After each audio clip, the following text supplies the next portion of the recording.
dengan hal-hal yang sudah sangat baik dilakukan oleh Pak Jokowi dengan pemerintahan di periode kedua ini, tentu saja kami berharap keberlangsungan pelaksanaan semua program itu nantinya bisa dilanjutkan oleh PDI Perjuangan plus insya Allah Presiden dari PDI Perjuangan, dan kami siap untuk melaksanakan hal tersebut, meneruskan hal-hal yang baik untuk bangsa dan negara, tentu saja rakyat, dan kesinambungan serta sinergisitas itu tentu saja akan kami jaga.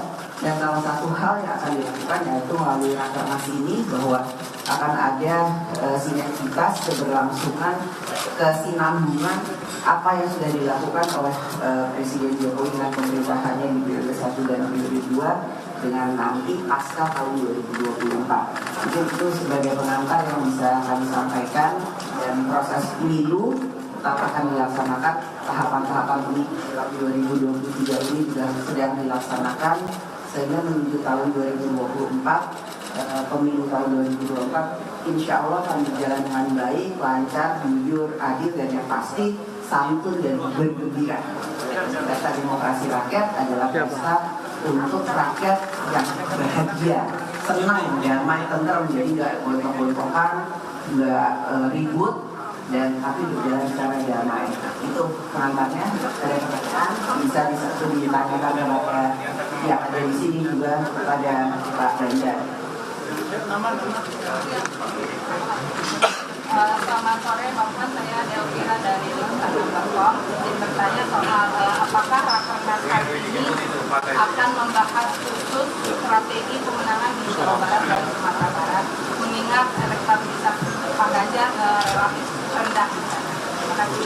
Pemetaan tentu saja harus dilakukan. Tadi juga dalam paparan yang saya sampaikan, saya juga menceritakan bagaimana peta politik dinamika hari ini bukan hanya untuk PDI tapi peta nasional.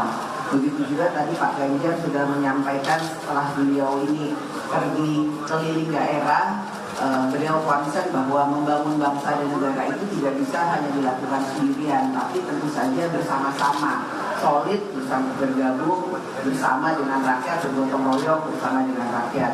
Strategi Jawa Barat, Sumatera, dan lain-lain tentu saja menjadi satu strategi bagi PDI Perjuangan, bukan hanya untuk menambah elektoral suaranya Pak Ganjar sebagai calon presiden PDI Perjuangan, tapi bagaimana kemudian merebut kantong PDI Perjuangan untuk bisa dipertahankan dan meluaskan atau melebarkan posisi dari PDI Perjuangan di semua daerah. Jadi ini memang rakernas ini merupakan satu rakernas yang sangat strategis menjelang pemilu tahun 2024.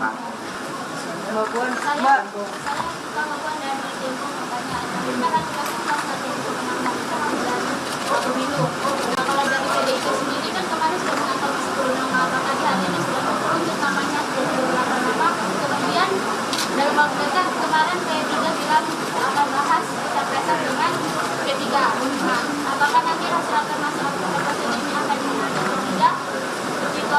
Pencawapresan. Pencawapresan nama kan banyak, ada 10.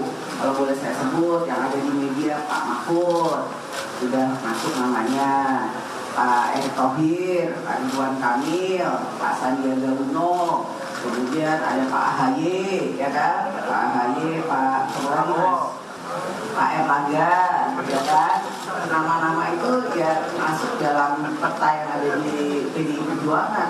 Kalau bisa saya sebut beberapa nama itu dan semuanya tentu saja mempunyai kelebihan-kelebihan yang nantinya akan dipertimbangkan, dan kemudian apakah itu bisa bekerja sama dengan calon presiden dari PDI Perjuangan sesuai dengan visi misi, cita-cita, dan lain sebagainya. Jadi nama tetap akan kami tentukan, tapi belum hari ini. Hari ini masih menimbang-nimbang nama yang ada. Mbak Puan, Mbak, tangan Mbak.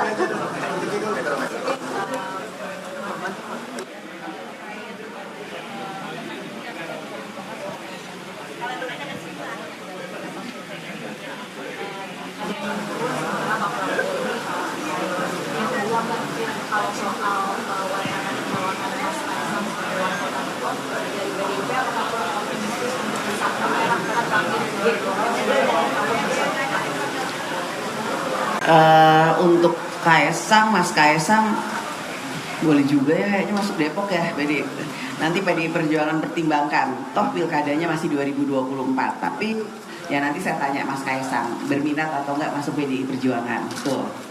Kemudian tadi apa, elektabilitas survei itu tentu saja menjadi salah satu patokan bagi kami, dan kami PDI Perjuangan juga Pak Ganjar sudah memahami bahwa dinamika naik turunnya elektabilitas dalam survei itu harus dikaji secara matang dan dicerna secara lebih mendalam.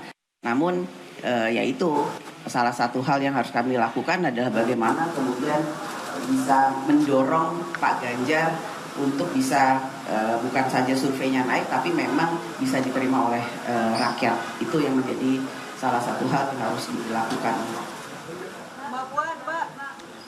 Saudara, itu tadi beberapa keterangan yang disampaikan oleh Ketua Tim Pemenangan Ganjar Pranowo, Puan Maharani, di sela-sela Rakernas PDI Perjuangan, saudara, yang digelar hari ini. Yang diusung oleh capres dari PDI Perjuangan. Nah, kemudian yang kedua, boleh minta tanggapan Mbak Puan dan Pak Ganjar mungkin ya.